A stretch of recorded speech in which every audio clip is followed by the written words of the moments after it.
ഒരു ആട്ടിൻപറ്റത്തെ കാണുകയാണ്. വനാന്തരത്തിലൊരു ഒരു കുന്നിന്റെ ചെരു കാണുകയാണ്. കുന്നിന്റെ ചെരുവിലതാ നൂറുകണക്കിന് ആടുകളാണ്. ആ ആടിനെ തെളിച്ചുകൊണ്ട് ഒരു ആട്ടിടയനും കൂടെയുണ്ട്, ഒരു ഷെൽഫേഡുമുണ്ട്. ഈ 100 ആടുകളെ കണ്ടപ്പോൾ അബ്ദുല്ലാഹി ഇബ്നു ഉമർ, പ്രിയപ്പെട്ടവരെ തർബിയത്ത് ചൊല്ലണേ, ഉമർ റളിയല്ലാഹു അൻഹുവിന്റെ മകനാണ് അബ്ദുല്ലാഹി ഇബ്നു ഉമർ റളിയല്ലാഹു അൻഹു.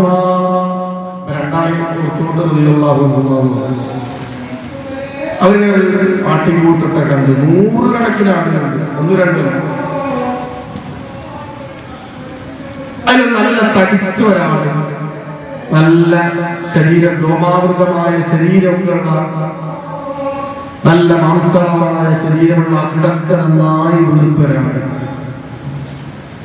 ആടിനെ കണ്ടപ്പോൾ അബ്ദുല്ലാഹി ഇബ്നു ഉമർ തങ്ങള് ആ ആട്ടിനെ വിളിച്ചുകൊണ്ട് ചോദിച്ചു, സഹോദരാ, അസ്സലാമു അലൈക്കും. അയാള് സലാം അടക്കി. എനിക്ക് നീ ഈ ആടിനെ തരുമോ എന്ന് ചോദിക്കുകയാണ്. ശരീരം നല്ല വീർത്ത, നല്ല തടിച്ച വണ്ണമുള്ള ഒരു ആടിനെ ചോദിക്കുന്നത്.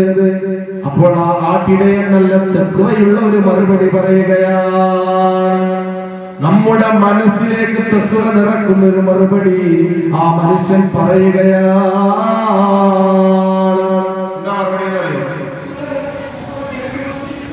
ഈ ആട് തടിച്ച ആടുന്നല്ല, ഈ ആട് ഇന്റേതല്ല, അതിനൊരു മുതലാളി വേറെ. ഞാൻ വെറും ഒരു അടിമയാണ്. ഇതിന്റെ ഒരു മിൽക്കും ഒരു അധികാരവും എനിക്കില്ല. ഇത് ഇതിന്റെ മുതലാളി വേറെ ഉണ്ട്, യജമാനൻ വേറെ ഉണ്ട് എന്ന് പറഞ്ഞു.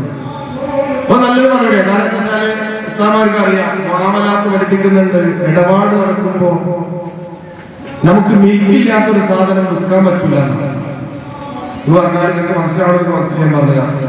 ഇതിപ്പോ എനിക്കെന്ത് ചെയ്യാം, കച്ചവടം നടത്താം, 5 സ്റ്റാറിൽ എനിക്ക് വിൽക്കാം എന്റെ ഫോൺ. പക്ഷെ എനിക്ക് മൈക്ക് വിൽക്കാൻ പറ്റുമോ? പറ്റൂല. എന്താ കാരണം? എന്താ